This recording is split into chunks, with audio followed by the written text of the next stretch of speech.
इधर मोदी ट्रंप की बात हुई, उधर आधी रात ईरान ने क्या खुलासा कर दिया, स्ट्रेट ऑफ हॉर्मुज में क्या होने वाला है।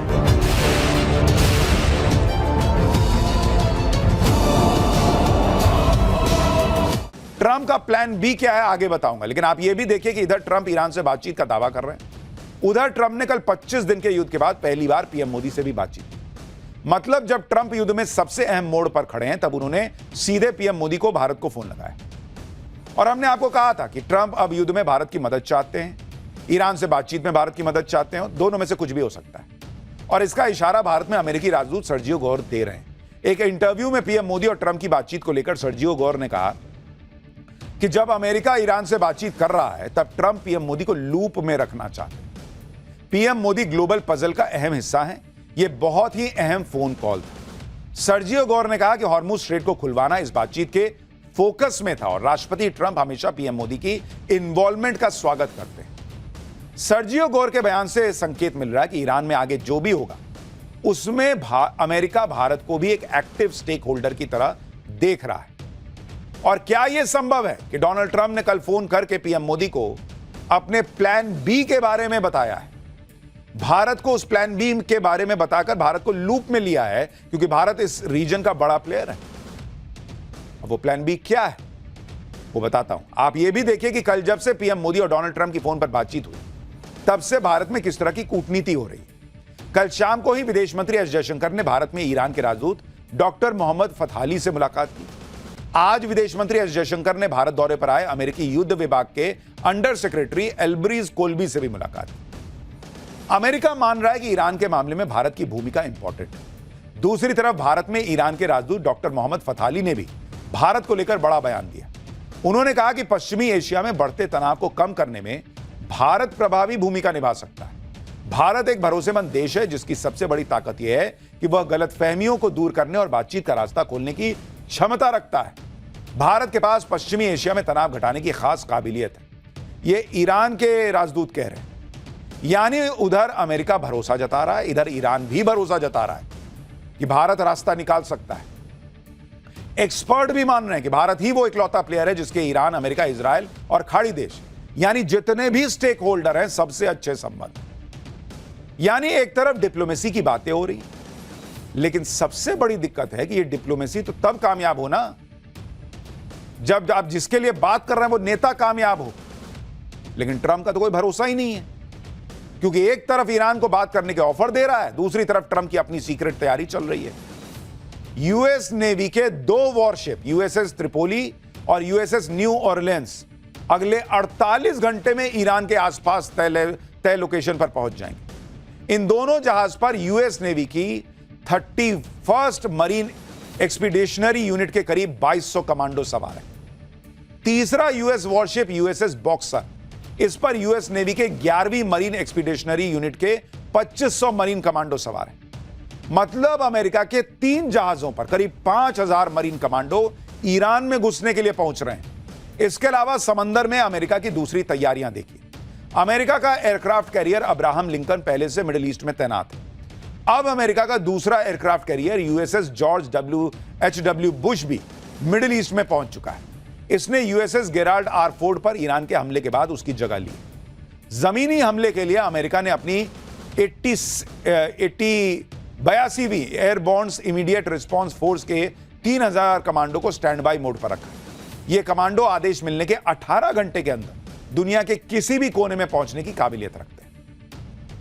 यानी साफ साफ दिख रहा है कि डोनाल्ड ट्रंप प्लान बी पे काम कर रहे हैं और वो प्लान बी है स्ट्रेट ऑफ हॉर्मुज को खुलवाने के लिए ईरान पर हमले करना, स्ट्रेट ऑफ हॉर्मुज पर हमले करना, ईरान में घुसना। अमेरिका अपने 5000 मरीन कमांडो के साथ ईरान में ग्राउंड ऑपरेशन कैसे शुरू करेगा, अगर करेगा तो, इस पर भी कई तरह की बातें हो रही। एक्सपर्ट्स ईरान में 4 ऐसी लैंडिंग साइट्स के बारे में बात कर रहे हैं जहां से अमेरिकी कमांडो घुस सकते हैं, और उसे आपको मैप पे दिखाता हूं। ईरान और उसके आसपास ये 4 लैंडिंग साइट्स हैं जहां से अमेरिकी सैनिक घुस सकते हैं। पहला है खार्ग आइलैंड, दूसरा लैंडिंग साइट है हॉर्मुज आइलैंड, तीसरा है एंट्री पॉइंट है हॉर्मुज स्ट्रेट पर नॉर्थ ओमान का हिस्सा, और चौथी लैंडिंग साइट ईरान का चाबहार पोर्ट भी हो सकता है। लेकिन ईरान की धरती पर कदम रखना अमेरिका के लिए बहुत चैलेंजिंग है। अगर ईरान में घुसना इतना हलवा होता तो अमेरिका 25 दिन से बम पे बम नहीं गिरा रहा होता, वो घुस गया होता अब तक।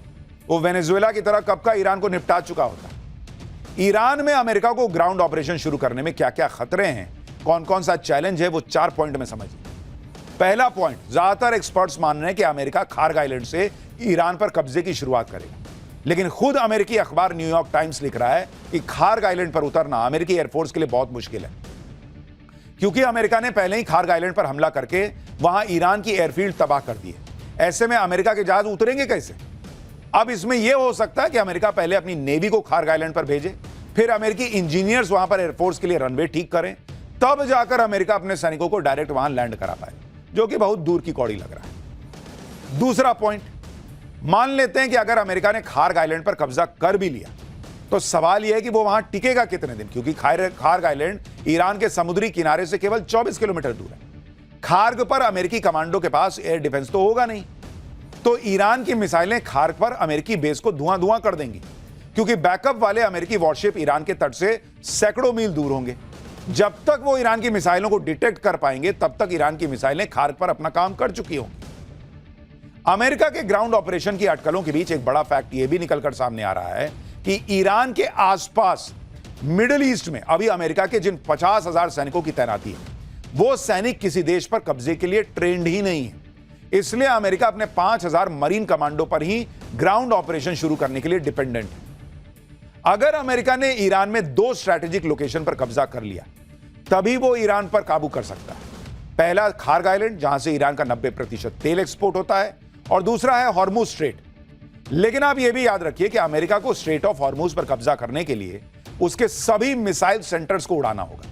इसके अलावा हॉर्मुज स्ट्रेट में ईरान की 5,000 नेवल माइंस को भी अमेरिका को हटाना बड़ा चैलेंज होगा, क्योंकि ये माइंस 4 लेवल पर समुद्र के सतह से लेकर समुद्र के बेस तक में फैली हुई, और अगर ईरान को ऐसा लगा कि वो बाजी हार रहा है तो वो गल्फ में सभी देशों की एनर्जी साइट्स को फोड़ना शुरू कर देगा, जिसके बाद ऐसी चीख पुकार मचेगी कि अमेरिका को ईरान से बैकआउट करने के अलावा शायद ही कोई ऑप्शन बचेगा।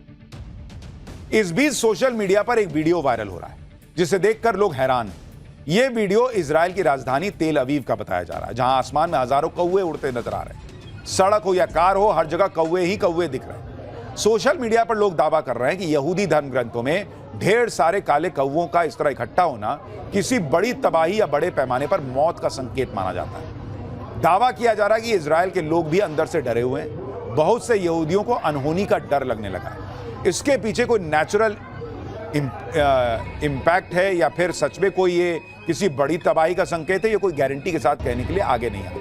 लेकिन ये तस्वीरें वायरल जरूर हैं कि अचानक तेल अवीव में कहा जा रहा है कि कौवे ही कौवे दिख रहे हैं। ट्रंप की तैयारियों को ईरान भी देख रहा है और वो भी इसके लिए अपनी तैयारी कर रहा है।